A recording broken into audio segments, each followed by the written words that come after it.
পশ্চিমবঙ্গের মুখ্যমন্ত্রী মমতা বন্দ্যোপাধ্যায় এক অনন্য চরিত্র। জুড়ি নেই তার।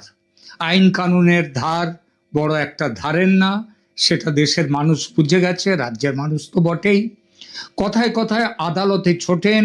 প্রথমে যান হাইকোর্টের সিঙ্গেল বেঞ্চ, তারপর ডিভিশন বেঞ্চ, তারপর সুপ্রিম কোর্ট। মামলা টেনে নিয়ে যেতে যা যা করার তা করেন তার উকিলরা।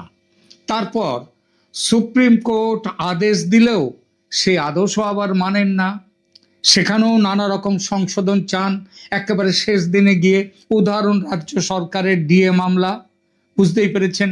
আদালতের আদেশ তিনি মানছেন না, কিন্তু না মানলেও আদালতকে আজ পর্যন্ত কিছু করতে পেরেছে তার? এই যে এতগুলো রাজ্যে এসআইআর হলো, ঝামেলা হলো একমাত্র পশ্চিমবঙ্গে, নাজেহাল হলো যার জন্য সুপ্রিম কোর্ট। শুধু এই রাজ্য নয়, অন্য রাজ্যের বিচারকদের দিয়ে অ্যাডজুডিকেশন, প্রাক্তন বিচারপতিদের নিয়ে এসে ট্রাইব্যুনালের কাজে বসানো, সবই মমতার সৌজন্যে। মানে তিনি এমনভাবে ঘেঁটে দিয়েছেন এসআইআর তার জন্যে। এই যে আইপ্যাক মামলা, যেখানে তিনি গেলেন, গিয়ে সেখান থেকে ইডির হাত থেকে কাগজপত্র ছিনিয়ে নিয়ে, ফাইলপত্র ছিনিয়ে নিয়ে চলে এলেন। তিনি দেশের মুখ্যমন্ত্রী না একজন ছিনতাইকারী, এটা নিয়ে অনেকেই প্রশ্ন তুলতে পারে। এই প্রশ্নটা মোটামুটি সুপ্রিম কোর্ট করেছেন, তবে ছিনতাইকারী শব্দটি তারা ব্যবহার করেননি। মমতা দেবী দেশের সেনাবাহিনীকে সাদা বাংলায় গালাগাল দেন, বিএসএফ সিআরপিএফকে গুন্ডা বলেন, রাজ্যের মহিলাদের বলেন যে ওদের ঝাঁটা পেটা করতে। এসআইআর করার অপরাধে মুখ্য নির্বাচনী কমিশনারকে গাছে বেঁধে পেটাবার নিদান দেন, তিনি দিয়েছেন, তার ভাইপোও দিয়েছেন। স্বরাষ্ট্রমন্ত্রী অমিত শাহের উদ্দেশ্যে যেসব বিশেষণ তিনি ব্যবহার করেন, আহা সে কি মধুর। মোটা, দৈত্য, হোদল কুতকুত, মির্জাফর, এই রকম। প্রধানমন্ত্রীকে বলেন দাঙ্গাবাজ, গুজ্জু, মির্জাফর। প্রধানমন্ত্রীর কোমরে দড়ি বাঁধার ইচ্ছাও তিনি প্রকাশ করেছেন। আরও এত এরকম কথাবার্তা তিনি যে কত বলেছেন, সেসব অমৃতবাণী বলতে গেলে কয়েকটা এপিসোড লাগবে। ভারতের কোনো মুখ্যমন্ত্রী তো দূরের কথা, কোনো সাধারণ নাগরিক পর্যন্ত দেশের প্রধানমন্ত্রীর বিরুদ্ধে এসব কথা বলা তো দূরের ব্যাপার, ভাবতে পর্যন্ত পারেন না। এসব কথা মানহানির চূড়ান্ত মামলা করা যায় এসব কথা নিয়ে। কিন্তু তার চেয়ে বড় কথা, এসব কথা বুঝিয়ে দেয় বক্তার নোংরা মানসিকতার কথা, অসভ্য রুচির কথা, এবং বক্তা যে মানসিক কোষ্ঠকাঠিন্যতে ভুগছেন, এবং সেই সঙ্গে সঙ্গে তার এই দুই ঠোঁটের মানে মৌখিক আমাশা, যেটাকে ভার্বাল ডিসেন্ট্রি রোগ বলা হয়, সেই রোগের পুরনো রোগী যে তিনি, সেটাও বোঝা যায়।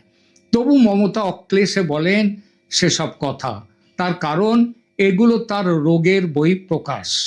তাই বলছি, তিনি অনন্যা। যা অন্যে বলতে বা করতে ভয় পায়, তিনি চোখের পলক না ফেলে তা করে দেন, তা বলে দেন। আর সেজন্যই একটা ভয় কিংবা ভাবনা আমার মাথায় এলো। শুধু আমার নয়, আমরা সন্ধ্যেবেলা একটা চায়ের দোকানে বসি, সল্টলেক ক্যাফে। সেই সল্টলেক ক্যাফেতে, সেখানেও আমাদের আলোচনার মধ্যে কিন্তু গত কয়েকদিন ধরে এই জিনিসটা আসছে মাথায়, সেটা শেয়ার করছি আপনাদের সঙ্গে। শুনুন, কেমন লাগলো কমেন্ট করে বলুন। ভালো লাগলে এ ধরনের আলোচনা শুনতে ও পেতে সাবস্ক্রাইব করুন আমার চ্যানেল ক্যালকাটা ডায়ালগস। 26-এর বিধানসভা নির্বাচন হয়ে গেছে, ফল প্রকাশ 4 মে।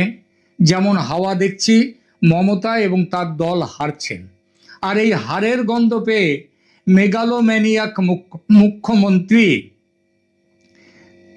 যে কি বলবেন আর কি করবেন, সেই ভয়ে ও ভাবনায় আমার এবং আমাদের ওই চায়ের আসরের ক্যাফের আমার অনেকেরই ঘুম উড়ে যাওয়ার দরকার, দাখিল ঘুম উড়ে যাচ্ছে। এবং তার সংকেত আসা শুরু হয়ে গেছে যে এই মুখ্যমন্ত্রী কি করবেন বা কি বলবেন। গতকাল খবর এলো যে 4 মে ভোট গণনার আগে 2রা মে মানে আগামীকাল থেকে নির্বাচন কমিশনের চক্রান্তের প্রতিবাদে মুখ্যমন্ত্রী তার দলবল নিয়ে অবস্থান বিক্ষোভে নামছেন। কিসের চক্রান্ত এই কমিশনের, নির্বাচন কমিশনের? না, ভারতের কেন্দ্রীয় শাসক দল স্বৈরাচারী বিজেপি দেশের মুখ্য নির্বাচন কমিশনার জ্ঞানেশ কুমারের সঙ্গে ষড়যন্ত্র করে নেমে পড়েছেন পশ্চিমবঙ্গের গণতন্ত্রের পূজারী মমতা বন্দ্যোপাধ্যায়ের সরকারকে ফেলে দেওয়ার জন্য। এই চক্রান্ত, এই যে এসআইআর, এই যে লক্ষ লক্ষ সেনা, শত শত সাজোয়া গাড়ি, সব নাকি মমতা বন্দ্যোপাধ্যায়কে নবান্ন থেকে ছুঁড়ে ফেলার উদ্দেশ্যে। তার প্রতিবাদে তিনি ভোটের পর, ভোটের ফল ঘোষণার ঠিক আগে অবস্থানে বসছেন। অবস্থান 2 তারিখে, 3 তারিখেও চলবে কিনা, আর চলতেও পারে। আর 4 তারিখ ভোটের ফল বেরোলে এবং তার পরের দিনগুলোতে যে কি হবে রাজ্য জুড়ে, কি প্রতিবাদ, বিক্ষোভ ইত্যাদি, ভাবলে গায়ে জ্বর আসছে আমার। বাপের জন্মে শুনিনি ভোটের ফল না মানার এমন আন্দোলন তৈরি হতে পারে। মানছি না, মানব না এবং নিপাজ্জাক মন্ত্র যারা প্রথম বলে, সেই কমিউনিস্টরা পর্যন্ত ভোটের ফল নিয়ে এমন বিক্ষোভের কথা কল্পনাতে আনতে পারেনি।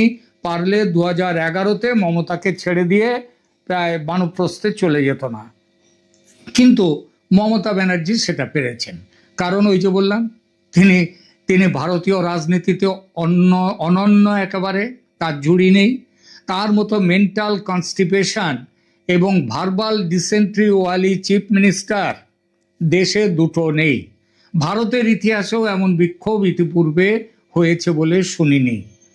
কমিশন বিজেপির দালাল এই অভিযোগকে ইতিপূর্বে তার প্রায় ইষ্টমন্ত্র করে তুলেছেন মমতা। ধরা গেল তিনি হারলেন এবং হেরে গেল তার দল, যার সম্ভাবনা খুবই বেশি। কিন্তু তিনি বললেন চক্রান্ত করে তাকে হারানো হয়েছে এবং এই নির্বাচনী ফল তিনি মানেন না। সুতরাং তিনি ঘোষণা দিয়ে দিলেন নবান্নের দখল ছাড়বেন না। সাংঘাতিক ভাবুন একবার। তিনি যে একথা বলবেন না বা বলতে পারেন না, এ কথা কি কেউ গ্যারান্টি দিয়ে বলতে পারবেন? অন্তত তার পুরনো ইতিহাসকে মাথায় রাখলে আমার তো মনে হয় কেউ পারবেন না। কারণ মমতা ওই যে একম এব অদ্বিতীয়ম, এবং তিনি চূড়ান্ত মেগালোম্যানিয়াক, সেই সঙ্গে মেন্টাল কনস্টিপেশনের রোগী। মাথায় যেটা ঢুকে যাবে সেটা মাথার মধ্যে থেকে যাবে, একেবারে কোষ্ঠকাঠিন্যের রোগীর মতো মাথায় থেকে যাবে, বেরোবে না। সেই সঙ্গে আবার ভার্বাল ডিসেন্ট্রির পুরনো রোগ, সুতরাং যা মুখে আসবে বলে দেবেন একেবারে ভড়ভড় করে।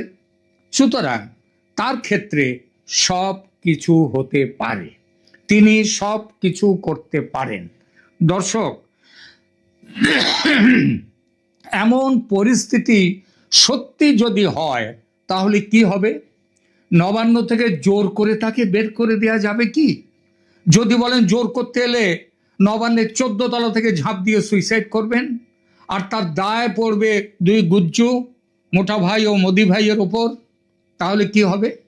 দেশের আইন এই ব্যাপারে কি বলে একটু দেখতে হয়। তাহলে আবার বলি, নেত্রীর নাম মমতা বন্দ্যোপাধ্যায়, মনে রাখবেন তিনি করতে পারেন না এবং বলতে পারেন না, দুনিয়াতে এমন কিছু নেই। সমস্যাটি যেটা এখানে হয়তো এই মুহূর্তে হাইপোথেটিক্যাল লাগছে, কাল্পনিক লাগছে, কিন্তু হতে পারে না এমন কেউ বলতে পারবেন না জোর গলায়। কারণ আবারও বলছি, নেত্রীর নাম মমতা ব্যানার্জি। সুতরাং রাজ্যবাসী হিসেবে আমাদের চিন্তা হওয়া উচিত, সত্যিই যদি এমন ঘটে, তিনি যদি বলেন যে আমি নবান্ন ছাড়বো না, ভোটে যাই হোক, এই ভোট মানি না, আর তিনি বলেন জোর করে যদি আমাকে কেউ এখান থেকে তুলে দিতে চায় তাহলে আমি 14 তলা থেকে নবান্নের ঝাঁপ দেব, তাহলে কি হবে? ধরা যাক 4 মে ফল বেরোলো, ভোটার বলল যে কথা, ইভিএমও সায় দিল, তাতে মানে একই কথা হলো, সংখ্যাগরিষ্ঠতা চলে গেছে তৃণমূল কংগ্রেস ছেড়ে বিজেপি শিবিরে। মমতার দল হেরে গেছে। ভবানীপুরেও মমতা হেরেছেন। কালীঘাটে কান্না, মেটে বুরুজে একেবারে মহরমের মাতম, ডায়মন্ড হারবারে বুক চাপড়ানো, আন্তর্জাতিক মিডিয়া ইউক্রেন ইরান যুদ্ধকে পেছনে ফেলে নতুন নিউজ বোমশেল এসছে ভারতীয় গণতন্ত্রে অভাবিত সংকট। নির্বাচনে হেরেও পথ ছাড়বেন না পশ্চিমবঙ্গের মুখ্যমন্ত্রী। জোর করে সরাতে এলে ভয় দেখাচ্ছেন ঝাঁপ দেবেন 14 তলা থেকে। একেবারে কেলেঙ্কারির অবস্থা। সোশ্যাল মিডিয়ায় নানান জল্পনা। কেউ বলছে স্পেশাল কমান্ডো আসছে দিল্লি থেকে এই সমস্যা মেটাতে। সেই একবার হাইজ্যাক করা বিমানকে যেমনভাবে বাঁচাতে ছুটে আসে স্পেশাল কমান্ডো, তেমনিভাবে হাইজ্যাক হওয়া নবান্নকে বাঁচাতে ছুটে আসছে দিল্লির স্পেশাল কমান্ডো। কেউ বলছে সংবিধান বিশেষজ্ঞরা বৈঠকে বসেছেন তারা তো এরকম কোনো পরিস্থিতি কোনোদিন আসেনি। তারা খুঁজছেন যে সংবিধানে কোথাও এরকম কিছু লেখা আছে কিনা। আইনের বই খুঁজে বেড়াচ্ছেন। তারা বৈঠকে বসছেন সমস্যা দূর করার পথ খুঁজতে। আবার এমন খবর বেরিয়েছে কেন্দ্রীয় সরকারের পক্ষ থেকে নাকি প্ল্যানচেটের ব্যবস্থা করা হচ্ছে। কেন প্ল্যানচেট? সেই প্ল্যানচেটে কাকে ডাকা হবে? সংবিধান প্রণেতা ডক্টর বি.আর. আম্বেদকর সাহেবকে। প্ল্যানচেট তো জানেন, মৃত্যুর পর আত্মাকে ডেকে নিয়ে আসা হয় পৃথিবীতে কোনো সমস্যায় পড়লে কিছু জানতে তার কাছে প্রশ্ন করা হয়। তা আম্বেদকর সাহেবের আত্মাকে ডেকে নিয়ে আসা হচ্ছে প্ল্যানচেটের মাধ্যমে। এটাও কিছু কিছু সোশ্যাল মিডিয়াতে বেরিয়ে আসছে। এই পরিস্থিতি আগে কখনো হয়নি। আপনারাও মাথায় রাখেননি এমন পরিস্থিতি যে হেরে যাওয়া মুখ্যমন্ত্রী যদি গদি আঁকড়ে রাখেন কি করা যাবে, কেউ ভাবেনি কোনোদিন। তাই সংবিধানেও নেই এই সম্পর্কে কিছু। চারদিকে সবাই মাথার চুল ছিঁড়ছে, কিন্তু তিনি বিন্দাস নবান্নে বসে পা নাচাচ্ছেন আর ছড়া কাটছেন। আনি মানি জানি না, এই ফল মানি না। চক্রান্ত সইব না, নবান্ন ছাড়ব না। খুলতে গেলে খাপ দেব 14 তলা থেকে ঝাঁপ। লিখে যাব সুইসাইডের নোট, দায়ী জ্ঞানেশ অমিত মোদির জোট। আপাং ঝাপাং ঝোল, এবার করবি কি তা বল। কি হবে তাহলে? ভাবুন তো কি বিচ্ছিরি ব্যাপার। 3 কোটি মানুষ লাইনে দাঁড়িয়ে রোদে পুড়ে বৃষ্টিতে ভিজে ভোট দিল। 3 কোটি কি 3.5 কোটির বেশি মানুষ বিজেপিকে সংখ্যাগরিষ্ঠতা দিল। তবু নতুন সরকার গঠন হতে পারছে না, কারণ বিদায়ী মুখ্যমন্ত্রী পদত্যাগ করছেন না, ভোটের ফল মানছেন না। আমি গদি ছাড়ব না বলতে বলতে শেষমেশ গোটা রাজ্যকেই সাংবিধানিক সংকটে ঠেলে দিচ্ছেন। দেশের আইন সংবিধান কি বলে এরকম ক্ষেত্রে? মানে নতুন ভোট হলে কি বলে? বলে যে যিনি মুখ্যমন্ত্রী আছেন তাকে বিদায়ী মুখ্যমন্ত্রী বলা যেতে পারে, তবে তিনি পদত্যাগ করলে তবেই নতুন সরকার শপথ নিতে পারে। যতক্ষণ না তিনি পদত্যাগ করবেন ততক্ষণ তিনিই মুখ্যমন্ত্রী। সংবিধানে লেখা আছে নতুন ভোটে যেই হারুক যেই জিতুক বিদায়ী মুখ্যমন্ত্রী তার নিজের দল জিতলেও তাকে পদত্যাগ করতে হবে, তারপর আবার নতুন করে শপথ নেবেন। সিস্টেম এইটা। রাজ্যপাল তাকে নতুন মুখ্যমন্ত্রী না হওয়া পর্যন্ত যদি অন্য দলের কেউ হয়, তারা সংখ্যাগরিষ্ঠতা পায়, তাহলে তারা মুখ্যমন্ত্রী না হওয়া পর্যন্ত কাজ চালিয়ে যেতে বলেন রাজ্যপাল পুরনোকে। তারপর নতুন মুখ্যমন্ত্রী শপথ নিলে পুরনো সরে যাবেন। কিন্তু পুরনো মুখ্যমন্ত্রী যদি পদত্যাগ করতে না চান, তিনি যদি পদত্যাগ না করেন, তাহলে কি হবে? এটা সংবিধানে কোথাও লেখা নেই। কারণ সংবিধান লিখেছিলেন যারা, তারা দুঃস্বপ্নেও ভাবেননি যে এমন সমস্যা কোনোদিন আসতে পারে। তারা ভাবতে পারেননি যে মমতা ব্যানার্জি নামের কেউ পশ্চিমবঙ্গের মুখ্যমন্ত্রী হতে পারেন এবং তিনি নির্বাচনে চক্রান্ত আছে এই অভিযোগ তুলে পুরো নির্বাচনটাকেই খারিজ করে দিয়ে পদত্যাগে নারাজ হবেন। আজ থেকে 76 বছর আগে সংবিধান যখন তৈরি হয়, এটা ভাবা সম্ভব ছিল না যে মমতা ব্যানার্জি এই বঙ্গে তিনি জন্ম নেবেন, তিনি মুখ্যমন্ত্রী হবেন। গণতন্ত্রে হারলে 2 রকম পথ খোলা থাকে। এক, মর্যাদার সঙ্গে বলা যে জনগণের রায় মেনে নিলাম, আমি লড়াই চালিয়ে যাব। 2, বলা যদি তারা হেরে যান তাহলে বলা যে জনগণ ভুল করেছে, কমিশন চক্রান্ত করেছে, আমি আদালতে যাব, ততদিন আদালত যতদিন না রায় দেয় ততদিন আমি স্থিত অবস্থা বজায় রেখে চেয়ার আঁকড়ে বসে থাকব। এই দুটো পথ।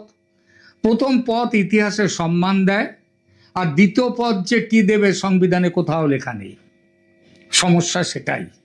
তবে এটা বোঝা যায় এমন পরিস্থিতি এলে কপিল সিব্বল, অভিষেক মনু সিংভি, শ্যাম দেওয়ান, এদের পকেট রীতিমতো ভারী হতে থাকে।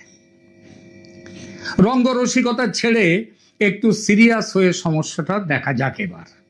যখন কোনো নেতা বা নেত্রী নিজেকে প্রতিষ্ঠান ভাবতে শুরু করেন আমিই সব, তখন তার কাছে পরাজয় মানে শুধু ভোটে হার নয়, রাষ্ট্র তাকে বিট্রে করেছে এই বিশ্বাস শক্ত হয়। তখন বিচার ব্যবস্থা যদি তার পক্ষে যায় তিনি বলবেন ন্যায় মিলেছে, এই জন্যেই বলি আদালত সবার উপরে। আর বিচারের রায় যদি তার বিপক্ষে যায় তখন তিনি আদালতের বিরুদ্ধেই ষড়যন্ত্রের অভিযোগ তুলবেন। সুপ্রিম কোর্টের কিছু কিছু ব্যাপারে মমতা ব্যানার্জি ইতিমধ্যে ষড়যন্ত্রের অভিযোগ তুলতেও শুরু করেছে। কমিশন যদি সুবিধা দেয় তাহলে সেটা গণতন্ত্র, আর কমিশন যদি তাকে কোনো রকম নাজায়েজ সুবিধা না দেয় তাহলে তার ফল উল্টো হবে এবং তখন কমিশন হয়ে যাবে দালাল। পুলিশ যদি তার অবাস্তব কথায়, অসঙ্গত কথাতেও মাথা নত করে সেটা হবে পুলিশের শৃঙ্খলা। আর পুলিশ যদি আইন মানে, নিয়ম মেনে চলে, সেটা হবে দালালি বিরোধীদের। গণতন্ত্রে এতদিন আমরা শুনেছি ভোট হবে, ফল বেরোবে, কেউ জিতবে কেউ হারবে, কিন্তু বাংলার রাজনৈতিক নাট্যশালায় নতুন মতবাদ জন্ম নিতে চলেছে। ভোট জনগণ দেবে কিন্তু ফল মানবেন নেত্রী নিজে। পছন্দ হলে গণতন্ত্রের জয়, অপছন্দ হলে গণতন্ত্রের ক্ষয়, চক্রান্ত। আর একটু ভেঙে বলি, জনগণ ভোট দেবে, কমিশন গুনবে, আদালত দেখবে ভোট ঠিক হয়েছে কিনা, সংবিধান বলবে যে এবার এই পরিস্থিতি, কিন্তু শেষ সিল এখানে পশ্চিমবঙ্গে দেবেন নেত্রী মমতা ব্যানার্জি। তিনি মানছেন কি মানছেন না সেটাই বড় কথা। মানে নির্বাচন কমিশন নয়, সুপ্রিম কোর্ট নয়, বিধানসভা নয়, চূড়ান্ত সাংবিধানিক প্রতিষ্ঠান দাঁড়ালো নেত্রীর ব্যক্তিগত ইচ্ছা, ব্যক্তিগত বিশ্বাস, ব্যক্তিগত ফরমান। প্রশ্ন হলো এটা কি সম্ভব? সংক্ষিপ্ত উত্তর না, আর দীর্ঘ উত্তর না, সম্ভব নয়। কিন্তু নাটকটা খুব লম্বা হতে পারে। একে অঙ্কের ছোট্ট নাটক বলা যাবে না। High court, single bench, double bench, supreme court, ততদিন আমি নবান্ন আটকে থাকব। নবান্ন কি কারো পৈতৃক বাড়ি? না। কারো রাজনৈতিক স্মৃতিসৌধ? না। কারো রাজনীতি করার ঘর? কারো গোঁসা ঘর? না না। নবান্ন হলো রাজ্য সরকারের সচিবালয়।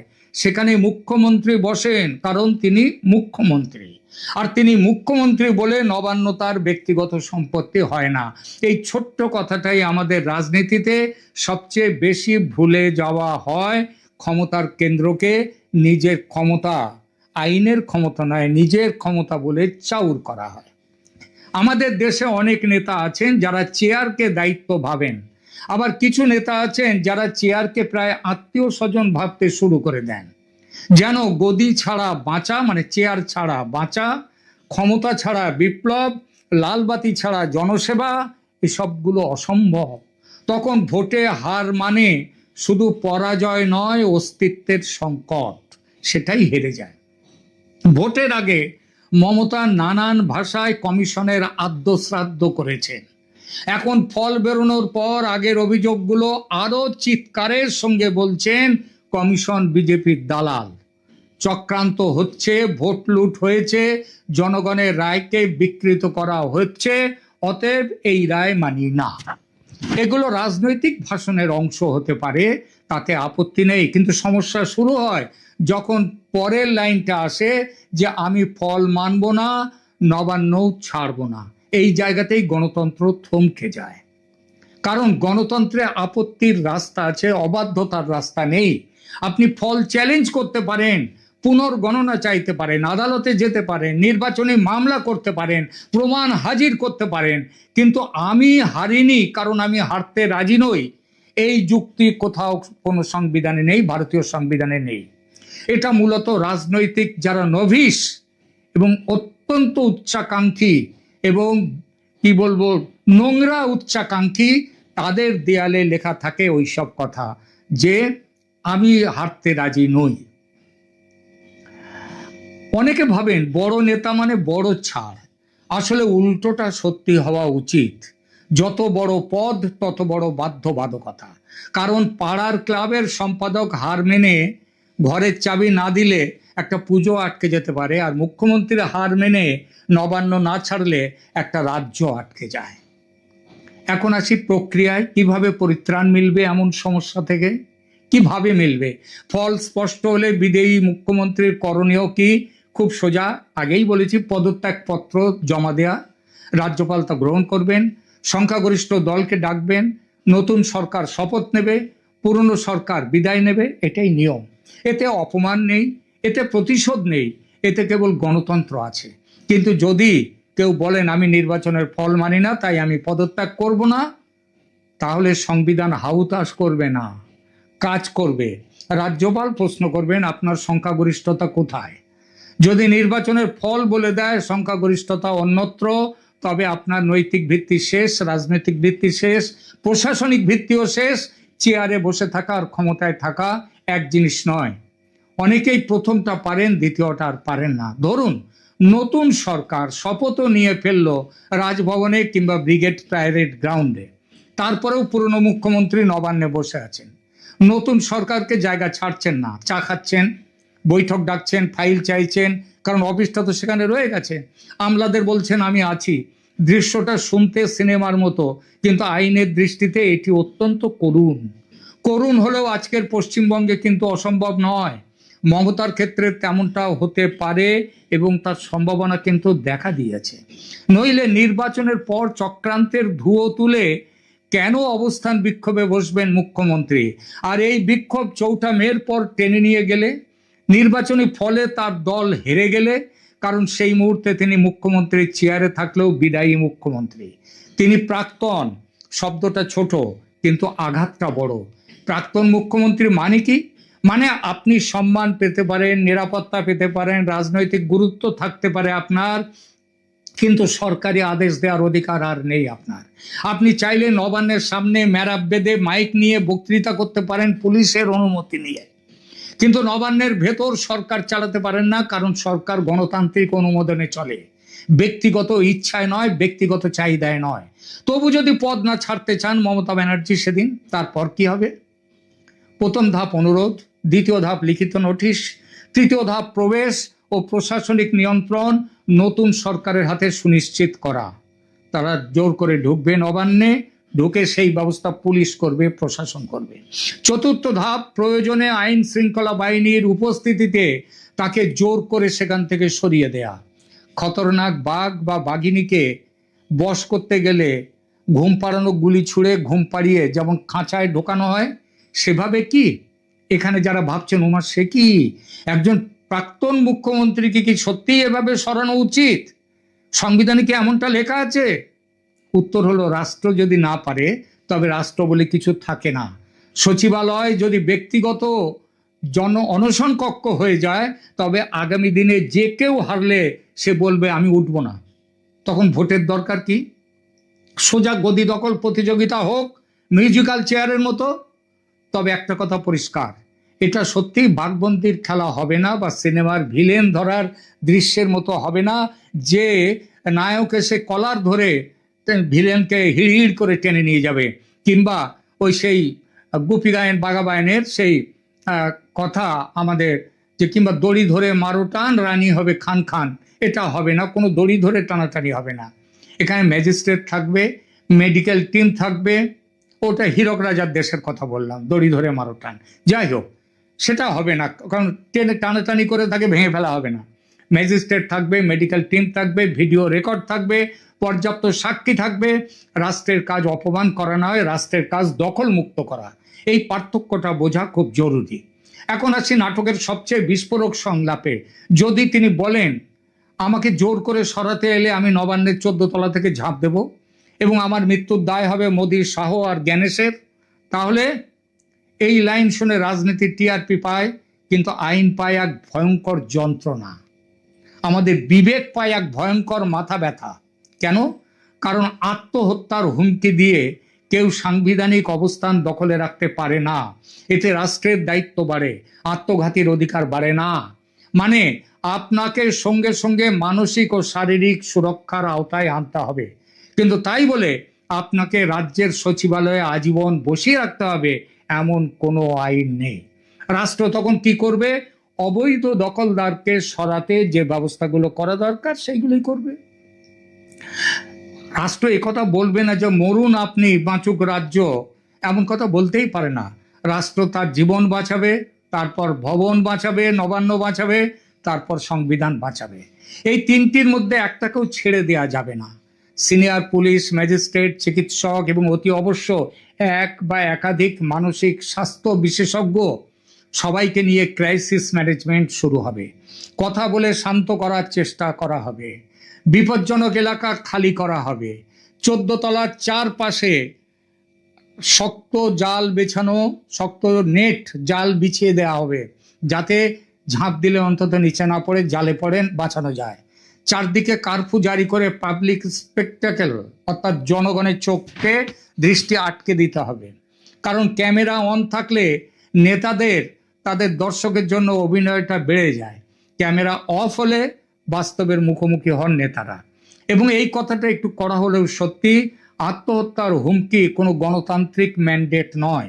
এটা রাজনৈতিক ব্ল্যাকমেল হতে পারে, ব্যক্তিগত সংকট হতে পারে, নাটকীয় প্রতিবাদ হতে পারে, কিন্তু সাংবিধানিক যুক্তি হতে পারে না। আর যদি তার অনুগামীরা চারপাশে বসে পড়ে মানব প্রাচীর তৈরি করে, বিক্ষোভ তৈরি করে, স্লোগান দিতে শুরু করে, নেত্রী তুমি এগিয়ে চলো, আমরা তোমার সঙ্গে আছি, থাকুন সঙ্গে। গণতন্ত্রের প্রতিবাদের অধিকার আছে, কিন্তু নিয়ম মেনে। সচিবালয় অবরোধ করে সরকার চালানো আটকানোর অধিকার কারণ নেই। প্রশাসনের পথে বাধা দিলে সেটা আর কবিতা থাকে না, সেটা আইন শৃঙ্খলার প্রশ্ন হয়ে যায়। তখন পুলিশ প্রথমে বোঝাবে, তারপর সতর্ক করবে, শেষে সরাবে, যতটা কম শক্তি প্রয়োগ করে সরানোর দরকার হয়। কারণ নবান্ন ফেসবুক লাইভের লোকেশন নয়, এটা প্রশাসনের নার্ভ সেন্টার। এখন কেউ প্রশ্ন করতে পারেন, কেন্দ্র সরকার কি তখন হস্তক্ষেপ করবে? সরাসরি প্রথমে কেন্দ্র সরকারের হস্তক্ষেপের জায়গাই নেই। প্রথমে রাজ্যের সাংবিধানিক কাঠামো কাজ করবে। নতুন সরকার থাকলে প্রশাসন তার নির্দেশ মানবে, কিন্তু যদি দেখা যায় রাজ্য যন্ত্র অবরুদ্ধ হয়ে আছে, পুলিশ দ্বিধায়, আমলারা ভয়ে স্তব্ধ, সচিবালয় আটকে সরকার কাজ করতে পারছে না, তখন রাজ্যপালের রিপোর্ট যাবে কেন্দ্রে। তবে এখানে যাবে না, কারণ পুলিশ ইতিমধ্যেই যে তাদের বোধোদয় হয়েছে, তারা যে বুঝতে পেরেছে মালিক বদল হচ্ছে, সেটা 29শে এপ্রিলের ভোটের দিন পুলিশের কাজকর্ম দেখে বোঝা যাচ্ছে। যাই হোক, এইবার রাজ্যপালের রিপোর্ট যদি কেন্দ্রে যায়, সেখানে সাংবিধানিক বিপর্যয়ের প্রশ্ন উঠতে পারে। অর্থাৎ ব্যক্তিগত জেদের শেষ স্টেশন গিয়ে ঠেকতে পারে আর্টিকেল 356-এর প্ল্যাটফর্মে রাষ্ট্রপতির শাসন। ভাবুন তো কি বিচ্ছিরি ব্যাপার। 3 কোটি মানুষ লাইনে দাঁড়িয়ে, 3.5 কোটি মানুষ লাইনে দাঁড়িয়ে রোদে পুড়ে বৃষ্টিতে ভিজে ভোট দিল, বিজেপিকে সংখ্যাগরিষ্ঠতা দিল, তবু নতুন সরকার গঠন হতে পারছে না, কারণ বিদায়ী মুখ্যমন্ত্রী পদত্যাগ করছেন না, ভোটের ফল মানছেন না। আমি গদি ছাড়বো না বলতে বলতে শেষমেশ গোটা রাজ্যটাকে সাংবিধানিক সংকটে ঠেলে দিচ্ছেন। আইন বলে তিনি পদত্যাগ করলে তবেই নতুন সরকার শপথ নিতে পারে, আর যতক্ষণ না তিনি পদত্যাগ করবেন ততক্ষণ তিনিই মুখ্যমন্ত্রী, বিদায়ী মুখ্যমন্ত্রী।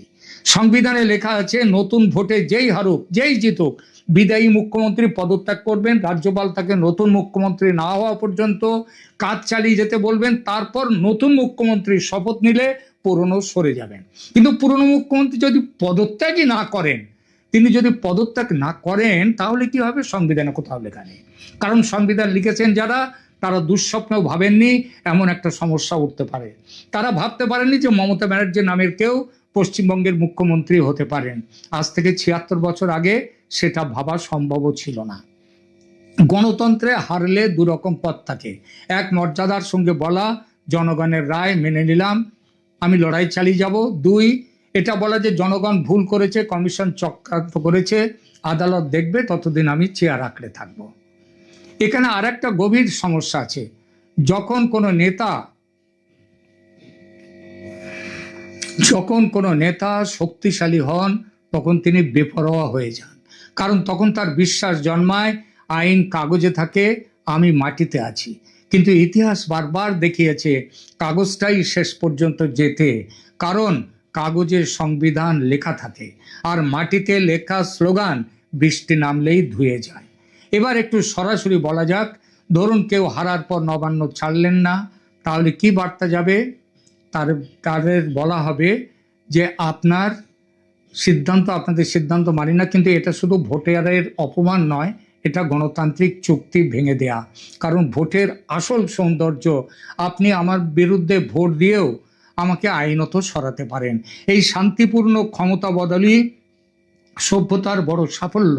যেখানে হার মানা যায় না সেখানে নির্বাচন থাকে, কিন্তু গণতন্ত্র থাকে না। থাকে কেবল ক্ষমতার সঙ্গে আবেগের জোর জবরদস্তি, তার লোভের জোর জবরদস্তি। তাই যদি কখনো সত্যি এমন দিনটি আসে, নতুন সরকার বাইরে দাঁড়িয়ে, পুরনো সরকার ভেতরে বসে, আর মাঝখানে নবান্ন হয়ে গেছে রাজনৈতিক নাটকের মঞ্চ, তখন মনে রাখবেন শেষ কথা বলবে না মাইক, শেষ কথা বলবে প্রোটোকল, শেষ কথা বলবে আইন, শেষ কথা বলবে সেই নিরস বিরক্তিকর কাগুজে ধীর ঠান্ডা জিনিসটা যার নাম সংবিধান। এই সংবিধান খুব রোমান্টিক ভাষায় কথা বলে না, সে বলে সংখ্যাগরিষ্ঠতা আছে, থাকুন, নেই সরে যান, আপত্তি আছে আদালতে যান, আত্মহত্যার হুমকি আগে আপনাকে বাঁচানো হবে, কিন্তু গদি সেটি ভোটে ঠিক হবে, আবেগে নয়। শেষে একটা দৃশ্য কল্পনা করুন, একটা ভবন দাঁড়িয়ে আছে, একদিন সেখানে একজন ঢোকেন লাল কার্পেট পেরিয়ে, আরেকদিন তাকেই বেরোতে হয় পেছনের দরজা দিয়ে। ইতিহাসের দিকে তাকিয়ে ভবন কিন্তু নির্বিকার, নবান্ন কারো প্রেমে পড়ে না, চেয়ার কারোর সঙ্গে বিয়ে করে না, দপ্তর কারো আত্মীয় নয়, আজ আপনি কাল অন্য কেউ। এটাই গণতন্ত্রের নিষ্ঠুর সৌন্দর্য। তাই হারলে যদি কেউ বলেন আমি মানি না, উত্তর হওয়া উচিত খুবই ভদ্র, খুবই ঠান্ডা, খুবই নির্মম ভাষায়, যে আপনি না মানলে আপিল করুন, আপনি না মানলে মামলা করুন, আপনি না মানলে বক্তৃতা করুন, কিন্তু আপনি না মানলে ফল বদলায় না। কারণ রাজ্য চলে সংবিধানে, ব্যক্তিগত রাগে নয়। গণতন্ত্র চলে ভোটে, গদিতে আঠা লাগিয়ে নয়। আর ক্ষমতা যত বড় নেত্রীরই হোক, শেষ পর্যন্ত ভাড়ার চেয়ারই হচ্ছে ক্ষমতা, মেয়াদ ফুরলে উঠে যেতে হয়। প্রিয় দর্শক, রবি ঠাকুরের সেই কবিতার কথাটি একবার ভাবুন। একদিন রাতে আমি স্বপ্ন দেখিনু, চেয়ে দেখো বলে যেন বিনু, চেয়ে দেখি ঠোকাঠুকি বর্গা করিতে, কলিকাতা চলিয়াছে নড়িতে নড়িতে। কলিকাতা সত্যি সত্যি নড়েনি, কিন্তু যদি নড়িত। এই প্রতিবেদনে যে বিষয়টি নিয়ে বললাম, সেটা কিন্তু রবি ঠাকুরের কবিতার মতো একমাত্র স্বপ্নে দেখা নয়, এর অনেক বেশি সত্যি হওয়ার ক্ষমতা আছে। যখন রাজ্যের নাম পশ্চিমবঙ্গ, দলের নাম তৃণমূল কংগ্রেস এবং নেত্রীর নাম মমতা বন্দ্যোপাধ্যায়, তখন কত কি যে ঘটতে পারে তার ঠিক নেই।